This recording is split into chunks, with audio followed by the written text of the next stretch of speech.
$1 Million Meats, my brother Jake Cam. Brand B, $1 Million Meats. Yeah, I see you got the Jake, bro. I already know.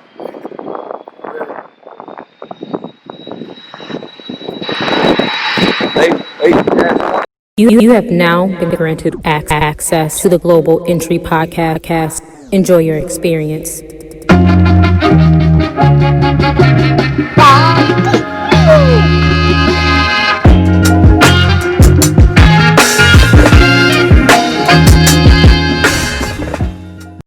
Keifer Sykes, thank you for coming to the Global Entry Podcast, brother. Global Entry Podcast. We got to kick it off with the absolutely, it's customary. The global spin. I would call it the Global Salute. Global Salute. Where you want to go next? I want to go to Africa. Okay. I've been in pretty much every continent.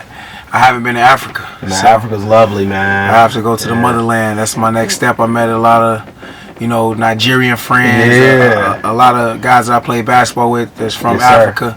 So I got to touch the motherland, get my feet on that soil. You got to touch the motherland, man. So for those of our viewers and listeners who don't know, we got Keifer Sykes, two-time Horizon League Player of the Year. Yes, sir. There's only been 5 people in the history of the Horizon League that have done it twice, and that you were one of them, brother. Yes, sir. We got professional basketball player, father, son, philanthropist, entrepreneur, and man of God. Did I leave anything out? You didn't. Man of God, founder of the Free 10 Foundation in Chicago. Let's tell us a little bit about Free 10, the Free 10 initiative and the foundation. The Free 10 initiative, we just became a non-for-profit this past fall. We've been putting on events, though, for the past 2 years. So the Free 10 Foundation is just our initiative with our main focus on helping the youth that's facing these traumatic situations of dealing with gun violence and mass incarceration,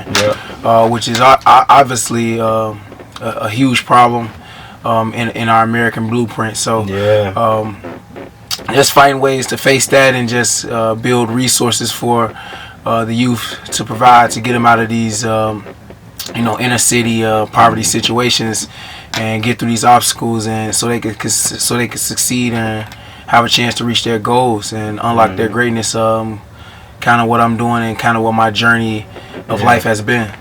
Now, you guys have been doing that for a couple of years now. I mean, a lot of guys from the city and from the community, they talk about it, but I'll commend you. You really do it, and you really look out for the younger guys coming up behind you. And that's to be commended, brother. You know what I'm saying? That's big time stuff. Yeah, I can speak on that. I spend a lot of time with the youth. First, I'm using this talent that God have given me, as a vehicle to accomplish my mission, which is to strengthen, these communities in these inner cities. So I spend a lot of time with them, training with these kids, taking them out to eat after, mentoring them. That's our number one objective of the foundation, just mentorship.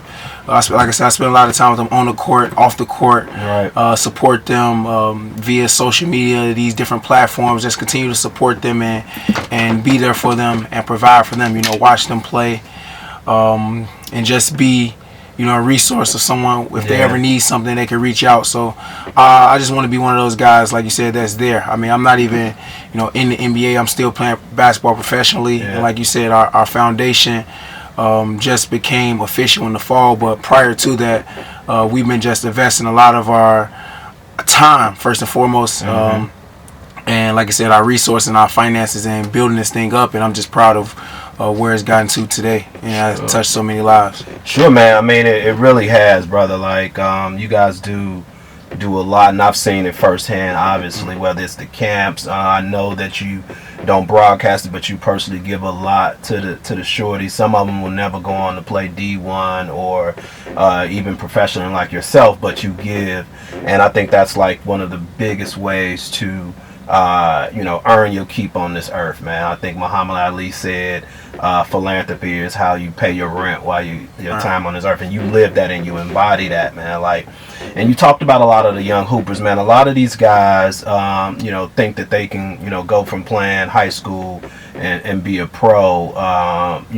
What does it take to play at that level, man, and maintain. I mean, not only have you played at the level, you've gotten better, you've increased your earning potential as well, and you continue to elevate. Like, what does that take, man? What does that look like? To be I won't even speak at the professional athlete, because a lot of our youth, they face obstacles before that. You know, just playing at the high school level, first and foremost, is difficult. I mean, a lot of people said I wouldn't play high school, I wouldn't play junior varsity, I wouldn't play varsity. So just treading through those times, that takes a lot of mental stamina, a lot of mental strength, a lot of mental endurance, a lot of mental toughness, a lot of resilience. Yeah. And then to become a college athlete, first of all, we have to qualify academically. Yeah. So that's a hurdle for a lot of the kids and the youth, where not to speak down on our public school system, but the strength of our educational system isn't one of the best. So that could be an obstacle or a hurdle, getting these kids qualified to even have a chance to go to college and get a free scholarship off of their talent that's right there, that's given to them. And then professional aspect, to be a pro athlete is a whole nother world. At that point, you become independent. You sign, your independent manager, your independent agent, and you have to navigate through, your journey yourself. You have to hire sometimes, you have to fire, you have to be a businessman, you have to protect your brand. And like I said, I think the main thing is just professionalism.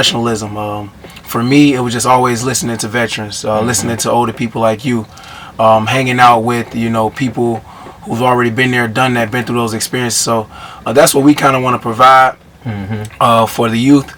But I would say that the number one thing is just your character. It comes down to your character. I mean, I was blessed to have a mother and a father that instilled different values and just different responsibilities and rituals in my life that helped me stay disciplined. To have that self-discipline, to have that self-motivation that you need as a professional when you have many things to do. As you said, I'm a father. I have a foundation. I'm gonna have to spend time with my kids. I have a social life. I have to spend time with my friends.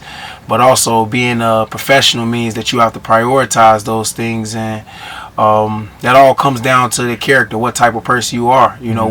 What do you believe in, and what are your true values? And like I said, you just got to have that self-discipline, and a lot of self-motivation. A lot of people are going to tell you can't do it, and it gets lonely as you continue to move up. Like you said, through my career, spending 9-8 months overseas, and finding that inner strength to know that I'm gonna have to prevail, know that I have to be a warrior and win, to increase my earning power, to have the influence that I want to have on the youth, to have the influence that I want to have on the city and just the world in general.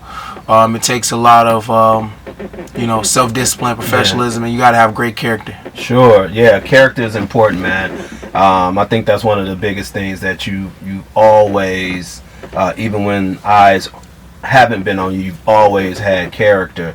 How much do you train, man? I mean, I see it firsthand, but for the people who are just meeting you, or these young guys that may not even know you, man, how much do you train, in season, off season, all that type of stuff? What does that look like? What does it take? It takes a mentality. I mean, it takes a mentality that you can see it in kids when they're young. If they don't have that hard work mentality, and we're actually privileged to be from Chicago. We have that just inner hunger. We seen the D Roses, we seen the Isaiah Thomas, we seen guys scrap and claw for everything and change their family's lives. So that's become kind of a far-fetched dream for us, but something that we feel that's truly attainable. So you got to have that hard work, and like I said, it has to be instilled when you're young, and it goes back to, like I said, that self-discipline aspect. But I mean, I train very hard because I want to be the best. I mean, I don't just train just to get prepared for the season, to get in shape. My mentality is to train to play in the playoffs and contribute at a high level, to play in the at the highest levels, in the highest pressure games, the championship, the game sevens, and be able to deliver on a stage where all the pressure to perform is there. So you got to have that mentality, that hard work mentality, kind of that Kobe mentality. I mean, a lot of people are watching The Last Dance, and they get to see what set Michael Jordan above others, and they say it was too tough, but it's just his mentality. And we were blessed to see him in Chicago and to have that grit and that hunger to Yes, sir. Get ourselves out of the situation and change our families' lives. And I've just been blessed to be a kid that did that, and I want to continue to help other kids do that for their families and continue to feed their families. Okay. Yeah, and I know that you talked about like mentality and that mental fortitude, and I know that you also do yoga as well. How does that help you as an athlete? I mean, well, yoga is the key. That's what people don't understand. That's the special. Major. That's my secret power. That's my secret weapon. I try to tell them all the time. That same mental fortitude you gotta have. You gotta have that same peace and that same solitude to be able to tap into your brain and get into that zone. And no matter what it is in this interview, whatever your craft may be. You got to be able to, tap into that zone and have that peace and that solitude and get yourself in whatever element you need to get yourself into to perform. I've played in Korea. I played in China. I played in Italy where, fans, don't speak the same language as me. But, when things may be different and be weird, I'm in these places where they see me as an alien. Yeah. But at the same time, I find my space, my peace, and like you said, with yoga being incorporated in my life, just the breath, just being conscious. I mean, we breathe thousands of times a day, and we're never conscious. But just having that aspect of yoga just bring me back to the consciousness that I need to continue to make the decisions that I need to make every day to prevail and proceed. Yeah, and you mentioned you playing in China and Italy. You may be one of the few humans on this earth who have, with everything that's going on with the coronavirus, who have played in and lived in all three of the major hot spots. I did. This year in the last 7 months alone. So you played in China, then you went to Italy, then you came back home in Chicago. What has that ordeal been like? Just that transition and that whirlwind of being in those hot spots with this pandemic and everything that's going on. Yeah, I mean the coronavirus is we're definitely living through history right now. The world has changed. It's 2020. People now will see that they don't need to travel across the world to do meetings. They open up the world to just so many new things. It depends on your perspective. But to be in China and to be in Italy and to be in the U.S. when they have the most cases and they're at their peak, it was just a really turbulent, trying time. It was a time we all are taken away from work. But to be in the hot spots, you get to see all the tragedy. The people dying. The hospitals are too full, not enough resources. The love and the support that we needed to get through those times, it just, it just created this compassion and this, this sympathy and this empathy that I have for Italy. I mean, I'll forever love Italy for what it done for me. But to see all those people, all those families destroyed and going through that devastation, it just gave me a soft spot for my family. And now that I'm here with my family and, not playing basketball for the first time, here in the spring, I usually be playing right now. I'm not taking any of this time for granted. And I think we got to have the right perspective and just come out of this as better people, as better parents, as a better father, as a better, basketball player, as a better teacher, as a better mentor, as a better custodian, as a better mailman, I agree. It just opened the world up to how much light we have, and a lot of people are going to find their true strength to this through these trying times, and the world's going to be a better place. Man, I totally agree with you. Now you've played a few places. What are all the places that you've played? Different countries and things like that. The different countries I've played. I'm 5 years pro. I played my first year in the development league. After going to training camp with the San Antonio Spurs, I went to their development league team. And then I went to South Korea. It was called Anyang. The city was called Anyang, which is about 25 minutes from Seoul. Sure. So that was a great time to be in Seoul.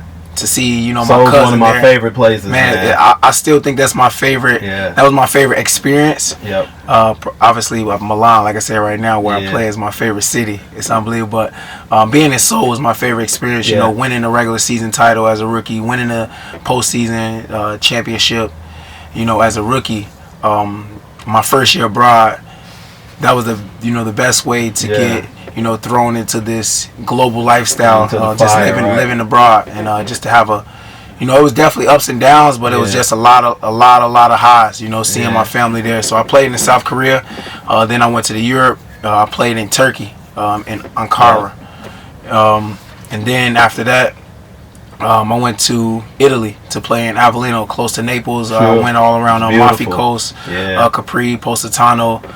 Just a beautiful, beautiful country right on the coast. Good food, amazing people, amazing culture. And then this past year, I started off in China. I was in Guangzhou, like an hour from Hong Kong, so it was good to see that. Actually, when we were playing the NBA games here, the global games versus China versus NBA, they were going through a lot of things with the NBA and the owner from the Houston Rockets. Yeah. About you was right there. yeah, in the middle so of I've been in the middle of a lot of different yeah. a lot of history Yeah. in the world. So Sure. it's felt good, and halfway through the season, I was able to get an offer to play for the EuroLeague, which is the highest level overseas. So I got out of my China deal. And, Major accomplishment. Congrats on thank that you. too. So I just been working my way up, Yeah. and just been going to amazing cities and countries and eating good food and just learning culture and just